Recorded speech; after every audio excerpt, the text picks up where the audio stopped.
Today we're going to take a look at the brand new chatterbait by Berkley known as the Slobberknocker and compare it to arguably one of the best chatterbaits on the market, the Jackhammer by Zman. Okay, so it gets... Right there. What is going on, everybody? Welcome back to the channel and welcome to another Lure of the Week video where we're going to be trying to break down the Slobberknocker by Berkley and the Jackhammer by Zman to give you guys a better realistic idea of these baits, how they compare, and how you can use them when you're out there on the water. So if you enjoyed today's video, please hit that thumbs up and subscribe button and let me know in the comments below which one of these baits you prefer. If you're like me, then you love fishing chatterbaits. It's a classic bait and it's very versatile and simply works. So when Berkley released their brand new Slobberknocker, I knew I had to try it out, but I also wanted to compare it to one of my favorite chatterbaits of all time, the Jackhammer by Zman. Now, going over the specs of the Slobberknocker, it comes in both 3/8 and 1/2 ounce with a 4/0 fusion hook. Now, one of the first things that stood out to me on this bait is that the blade actually runs through the jig head, which makes me think it's going to be a little bit more durable, and it also looks to be a little bit more weedless. It's paired with a Talon-style bait keeper to help keep your bait secured, and Berkley's hand-tied power bait silicone skirts. Now, going back to the design of the jig head, once again it looks to be a little bit more weedless and reminds me something of a swim jig. When you compare it to the shape of the Jackhammer, which seems to be more of a teardrop shape, you can see that they are very different, so that's definitely one reason why I wanted to compare the two.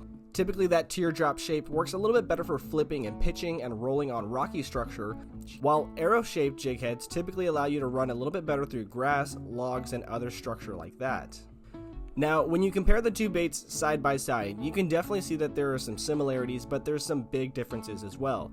The Berkley blade has more of a round shape and a hard bend, while the Zman Jackhammer blade has more of a clean cut and a low profile. My assumption from this is that the larger blade and the bigger bend will create a louder thumping or knocking sound when in the water, and at the same time allow you to work through structure a little bit easier. One more thing I will mention about Berkley's jig head compared to the Jackhammer is that the Jackhammer is made of 97% tungsten. You can see side by side these are both 1/2 ounce lures, and the Berkley seems to be a lot bigger. Now, comparing the skirts on these baits, you can see that they're very similar, but the Slobberknocker is going to have that power bait infused in it, which apparently is going to allow fish to hold on 10 times longer. One of the big differences that I did notice is the bait holder on the Jackhammer compared to the bait holder on the Slobberknocker. You can see the Jackhammer is actually almost triple reinforced compared to the single reinforced talon that the Slobberknocker has. But now that we've got a good look at these baits in comparison, let's go ahead and get them in the water and see what the action looks like. Now, to compare the action on these two baits, I'm going to be doing 4 different types of retrieves. We'll be doing hopping like a jig,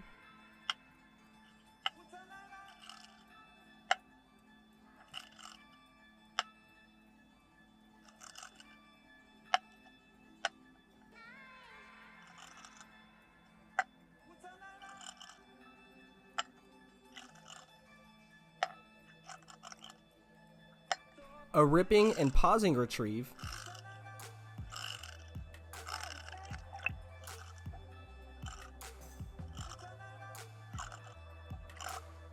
a steady roll,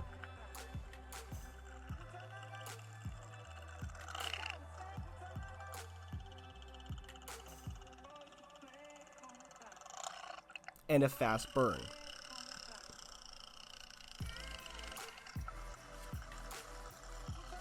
You can definitely see after comparing these two baits with multiple trailers that the Slobberknocker not only has louder clicks, but it has a different motion than the Jackhammer swim bait. If anything, the Jackhammer seems to be a little bit more stealthy, but at the same time sporadic when using it in different styles, while the Slobberknocker seems to be a very steady moving bait with very loud clicking. In my opinion, these baits can both work well in their own conditions. The loud and steady clicking will work good in dirty waters, while the stealthy bait or the sporadic movement might help you get a bite in that clear water. But now that we've done the swim test, it's time to get out there in the water and see how the fish like this Slobberknocker. Alright guys, just getting out here to our first spot. It's looking beautiful out here. It's like 71 degrees, no wind, nice calm water, but it's a little bit dirty. So I think this Slobberknocker will work really well. And also we got that little swim bait by Guggen, the what is it called? I can't even think of what it's called. The saucy swimmer, there we go, in the small one, and it had like a really good pattern. It was like electric shad or something like that. Really matched up very well with this little I think it's dirty shad pattern. I don't know, so many shad patterns, but that's what we're throwing right now. So let's get to it, see if we catch some fish on it. Alrighty guys, here we go. First time fishing this bait at our first spot. I'm just gonna try to get a good feel for it before we start cranking everything down. I wanna make sure my rod and reel are adjusted properly for a bait like this.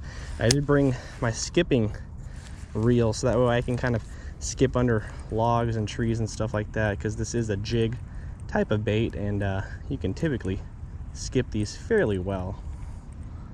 Ooh, yeah, this is very, very thumpy with this one. I noticed compared to the Jackhammer, it has a lot more of an intense slope right there, a slant, and I think that that is definitely gonna make some deeper and, like, I guess harder thumps compared to the Jackhammer.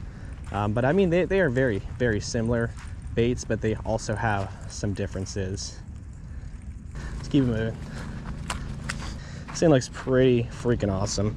I will say that the head is slightly bigger than the Jackhammer, but the Jackhammer I believe used like 97% tungsten, so it's gonna have like a little bit of tungsten lead mixture. I believe this is just straight lead, so that is gonna be a significant difference when it comes to the size of a jig head.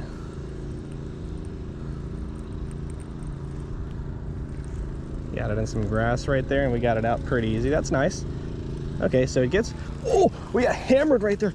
2 bass just came up and hammered that thing. Oh my goodness.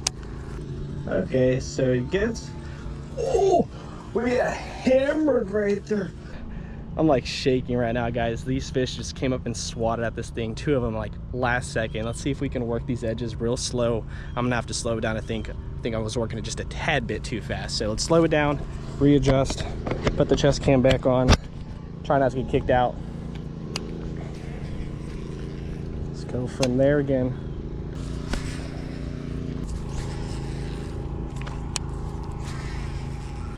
Well, so far so good, guys. I will say I'm impressed with it. It's not losing any paint from everything that I've been bumping it on. It gets through grass pretty well. It gets over rocks fairly well. Definitely will attract the fish. It's already gotten swatted at once by 2 fish, so I'll count that as maybe like a 2 for 1. So it's definitely got the presentation, got the flow of things, and it's got the good quality. So let's see if we can catch ourselves a fish now and really get a good feeling for it. This water, oh my, it's looking even worse than the other one. Oh well, we'll see what happens. Get right over there by that tree line. I don't think we're on. Yep, we're on. As soon as it hit the water. As soon as it hit the water.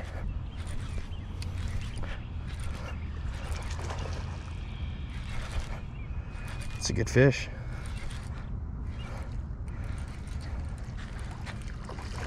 Try to keep him down. Whoa, dude, that's a solid fish right there. First cast at the second pond. Look at that thing, guys. That is every bit of a 2-pounder right on the edge of the mouth. We got him on the strong part of the mouth though, so we were really good on that. Solid first guy. Looks like they are definitely getting up on that shallow area. You can see them. I don't see any tails rubbed, but you can see they are eating, man. Look at this guy's belly. Solid first fish. Whew.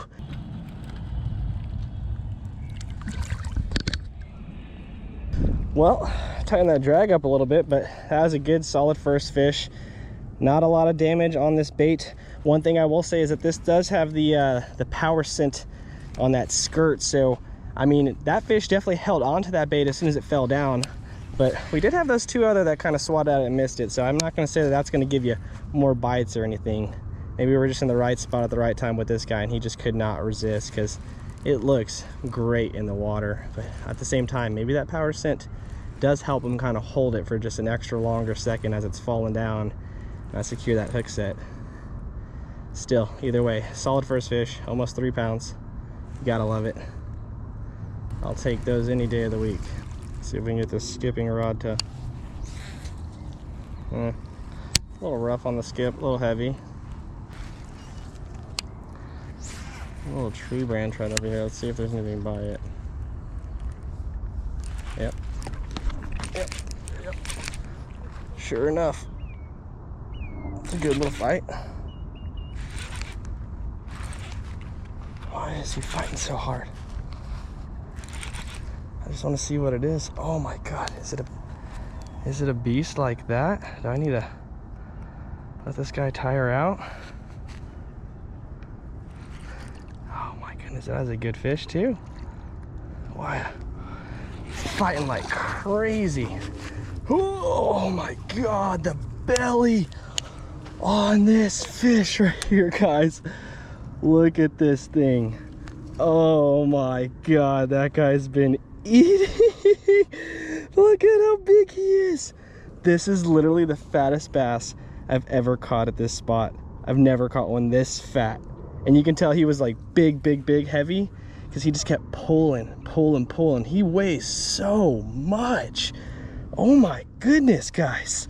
Oh, guys, I think coming to this spot was the right idea. And I just put him down real quick. The bait popped right out of his mouth. So we were that close to losing him. Look at the girth on this fish. When I'm talking about like one of the biggest fish I've ever pulled belly wise, as far as like surface area and length, dude, this guy is as thick as they get. Wow, what a healthy fish. That lets me know that we came to the right pond to test this bait out today, because that's like 2 fish and like 3 or 4 casts at this spot, man. Let's get a real quick weight on this one, because this thing is amazing right here. This weight on him, he feels heavy. 3, okay. Like 3 on the dot, basically. Not bad. Maybe it's just because the size of him. I'm not expecting him to be that fat, but golly, man, look at the thing. He is a thickin'. Such a beautiful fish. Let's go ahead and get him back in the water though.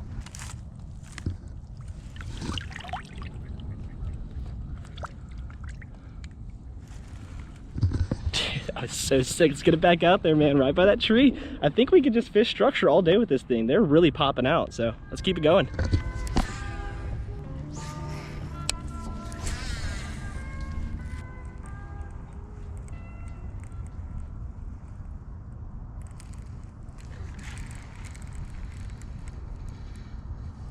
Oh, right there in front of me. Oh, that's not fair. It broke me off right here in front of me. Oh, he was nibbling at the tail. Where'd he go? I just heard something kind of kick up. Man, I should have adjusted my drag on the last one when I felt him fighting like that. That's annoying. Well, we got one more Slobberknocker with me, so let's go ahead, tie that on real quick. That is a solid fish we lost, and I feel bad because he's got a bait in his mouth now. Looks to be almost the exact same color versus the white bottom. It's kind of got like a purple and white bottom, so it's more of a shad versus the bluegill, and it's definitely got that stinky skirt. I went ahead and smelled it real quick, so let's go ahead and get another bait out. Man, I saw him too. I slowed down. I didn't know my drag was set like that, and it just unfortunately popped. Not much I can do about that. If I would have had another second to adjust the drag, I definitely would have, but reaction time was not there with what was going on in real time. All right.